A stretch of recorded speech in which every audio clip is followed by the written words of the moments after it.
اکثر بچے یہ کہتے ہیں کہ اگر ہم پیپر خوبصورت اور صاف لکھیں تو وقت ختم ہو جاتا ہے، اور اگر تیز لکھیں تو پیپر گندا ہو جاتا ہے۔ تو آج میں آپ کو بتاؤں گا وہ 4 طریقے جن سے آپ سپیڈ بھی بڑھائیں گے اور پریزنٹیشن بھی برقرار رکھیں گے۔ یہ مسئلہ 90% سٹوڈنٹس کا ہے، خاص طور پر بورڈ کے پیپرز میں۔ ٹیچرز کہتے ہیں ہائیڈنگ بناؤ، مارکر استعمال کرو، صفائی رکھو، لیکن وقت اتنا کم ہوتا ہے کہ بندہ پریشان ہو جاتا ہے۔ تو آپ کو پریشان ہونے کی ضرورت نہیں ہے۔ سب سے پہلے یہ بات ذہن میں رکھیے کہ جب آپ پریزنٹیشن کے لیے کٹ مارکر کا یوز کرتے ہیں تو اس سے لکھ کے بار بار نیچے لائنیں مت کھینچیے، کیونکہ بار بار مارکر سے لائنیں لگانا یہ وقت بھی ضائع کرتا ہے اور پریزنٹیشن کی خوبصورتی کو بھی متاثر کرتا ہے۔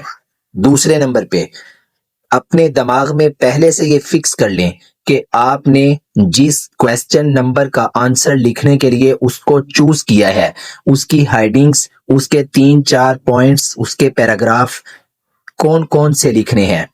لکھنے سے پہلے اس کا ایک سٹرکچر اپنے ذہن کے اندر بنا لیں تاکہ آپ کا مائنڈ سیٹ ہو جائے کہ مجھے یہ لکھنا ہے، اور پھر وہ آپ تیزی سے لکھتے جائیں۔ نمبر 3، سپیڈ بڑھانے کے لیے پیپروں سے پہلے اپنے گھر میں کوئی ایک ایسا کویسچن جو آپ کو ٹھیک سے آتا ہو، لانگ کویسچن لیں اور 10 منٹ ٹائمر لگا کے اپنے موبائل یا گھڑی پہ ایک سوال کو ٹائم میں حل کریں، اور روزانہ ایسا کرتے رہیں۔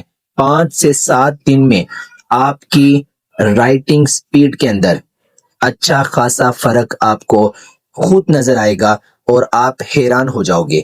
آخری بات، پریزنٹیشن کے دوران ہر لائن کو خوبصورت بنانے کی کوشش نہ کریں، صرف ہائیڈنگز، اہم پوائنٹس، آیات، تعریفات، ان کو ہائی لائٹ کریں۔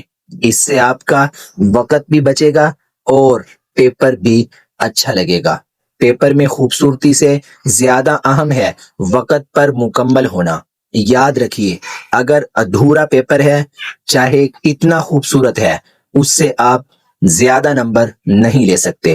اس طرح کی مزید ویڈیوز دیکھنے کے لیے چینل کو ضرور سبسکرائب کیجیے۔